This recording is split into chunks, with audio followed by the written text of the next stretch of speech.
दोस्तों, आज की कहानी है बहू के लिए अपना कमरा नहीं छोड़ सकती।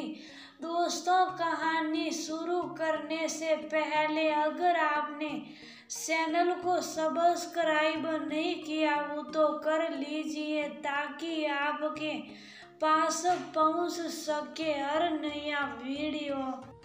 जानती हो भाभी, समय गुजरने लगा और जब जेठानी ने बेटे की शादी की तो बेटे की बीवी ने भी अपने सास ससुर का कमरा मांग लिया। अब वो क्या करते। जेठानी अपने बेटे को ताक रही थी पर वो भी बाप के जैसा ही सूप रहा। भारी मन से जेठानी ने कमरा खाली किया और तब पूछो ही मत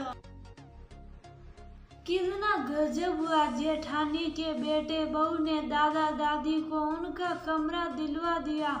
वो बहुत मना करते रहे, ये भी कहा बच्चों अब हमारी जिंदगी भी ही कितनी है गुजार लेंगे। तब पोते ने कहा आपको जिंदगी गुजारनी थी जितनी अच्छे से जीनी है हम सबके बीच में रहकर। बच्चों ने फिर ऊपर का कमरा खुद के लिए सुन लिया।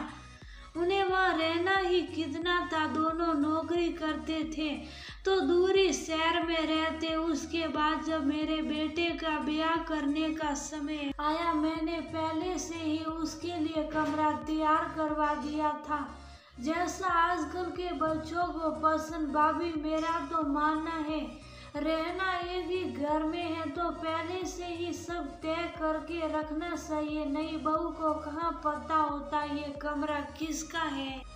उसे जो कमरा दिया जाता वो तो उसी को अपना मान लेती है। आप भी यही करो। निकुंज का जो कमरा है उससे ही ब्याह बाद बहू को देना। बाकी जो जरूरत लग रही हो थोड़ा काम करवाने से उनके रहने लायक बन जाएगा। आप माँ हो, घर आपका, बेटा बहू आपके। बस ये चिंता छोड़ दो और उनके लिए उनका कमरा तैयार करो, अपना खाली नहीं। हाँ रमा, बस यही सोचकर मुझे ना जाने क्यों अच्छा नहीं लग रहा था। अब तुमसे बात कर तसल्ली हो गई। बस ब्याह तक रंग रोगन करवा कर बहू के लिए उसका कमरा तैयार करवाती हूँ। सुंदा जी ने कहा। सुंदा जी ने महीने भर के भीतर उसी घर में थोड़ी तोड़ फोड़ करवा बहू के लिए कमरा तैयार करवा दिया था।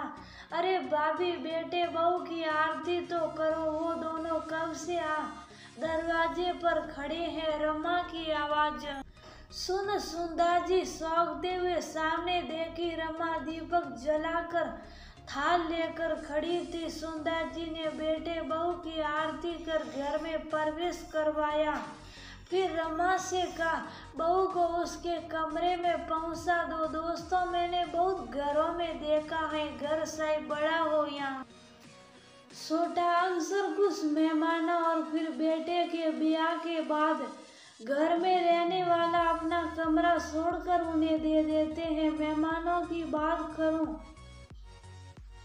तो वो आगे चले जाएंगे पर बहू वो सही हमेशा आपके साथ ना रही पर वो भी इसी घर का हिस्सा होती है। जो बेटा हमेशा किसी दूसरे कमरे में सोता रहा हो वो भी शादी के बाद अगर माता पिता ने अपना कमरा उन्हें शादी के समय रहने को दिया तो वह भी उसमें ही रहने लगता है। मुझे लगता है माता पिता को अपना कमरा छोड़कर बच्चों को देना सही नहीं है।